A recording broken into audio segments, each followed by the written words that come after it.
Running backwards used to be a funny alternative to the always popular charity fun run. But hey, don't just discard this one so easily, because now it's actually becoming a real workout routine. Even if it's something that you're not used to right now, it still doesn't hurt to try it at least once. You guys will be shocked at how helpful it can actually be. Let's look at how running backwards can boost fitness. To start with, it helps burn more calories than regular running. Running backward is actually pretty useful and can be done for a number of reasons. We already kind of know that running or jogging is one of the best ways to burn calories, but what we found out is that reverse running is comparatively more efficient and can help you lose more weight than running forward. A 2005 study from the University of Stellenbosch in South Africa found that people who ran backward lost 2.5% more body fat. Not just this, but a study from the University of Milan also shows us that running backwards took 30% more energy because the muscles had to work against how they normally do. This technique, which is also known as retro running, could help you lose more weight if you do it regularly. This is honestly great for people with tight schedules who don't have time to run long distances. Coming up helps build your muscles in a safer way. Retro running is a really good way to strengthen your quads, calves, and shins, which are used in the opposite way when you run forward.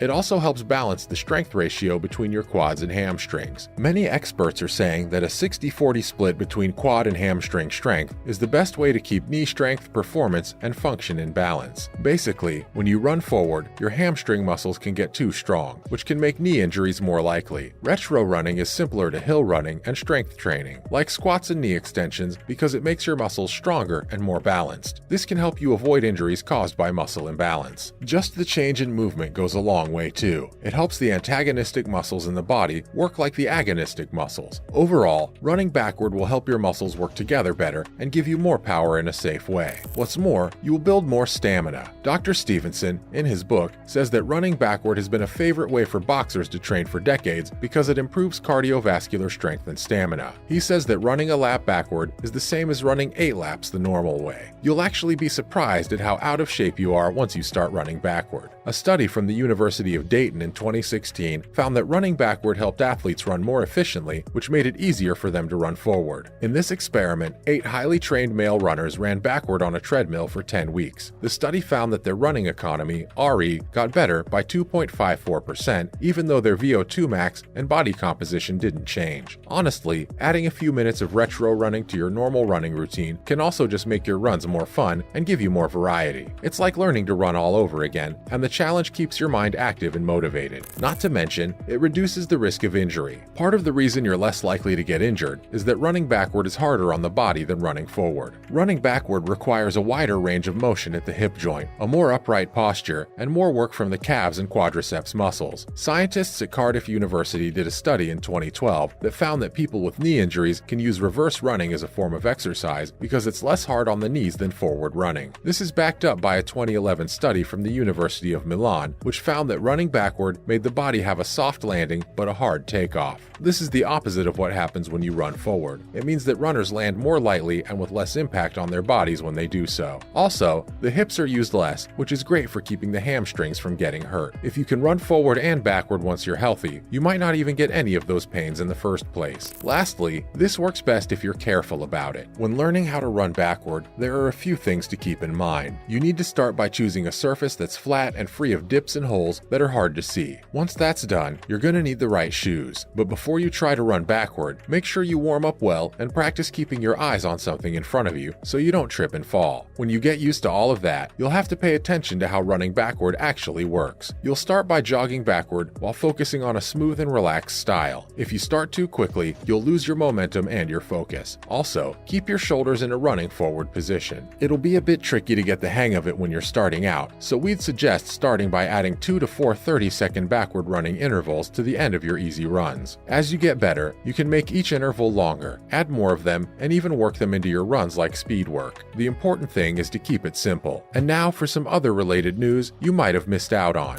First up, doctors confirm whether arthritis can be cured by working out. According to Dr. Sachin Bronsel, exercise not only eases the pain of arthritis, but also improves function and slows down joint wear and tear over time. It might also mean that you won't need a knee replacement, but But when a joint is hurting because of arthritis, any exercise can make it worse, so people need to be careful about which ones they choose. Low-impact exercises like yoga, walking, cycling, elliptical trainer, swimming, water walking, and group exercises are generally good for joints. You should choose activities that you'll enjoy, that will also make you happier because it'll cause endorphins to be raised. At first, arthritis pain may get worse, so take it slow. Start with a few minutes a few times a day, and in the weeks and months to come, get better at the exercises. It's important to do different kinds of exercises in different ways so that exercise can work on the whole body instead of just one part. Yoga and other stretching exercises do a lot to make joints more flexible and help them last a lifetime. Light weights, elastic bands, and isometric exercises can also be used to strengthen muscles. Up next, here's how many exercises you need to do every day to keep your mind sharp. Everyone knows that exercise has many benefits, but the good news is that you don't have to do hard workouts to get the benefits for your mental health. Just walking 15 minutes a day or taking the stairs instead of the elevator can be good for the brain. Researchers have found that people 55 and older who have trouble focusing or remembering can turn back the clock by about 9 years by doing 35 minutes of aerobic exercise 3 times a week, like walking or biking. Cardio is a great way to spike up your heart rate enough for you to get a mental boost. This means running, swimming, or biking hard enough 3 times a week for 20 minutes to raise your heart rate to at least 80% of your age. When you lower your maximum heart rate, a lot of things like disability, dementia, and even death are less likely to happen. Spending 5 to 10 minutes a day playing games does a pretty good job of keeping your mind sharp. When the brain works on strategy, logic, and puzzles on a regular basis, through exercise or speed of processing games, it helps neurons, connections, and the hippocampus grow.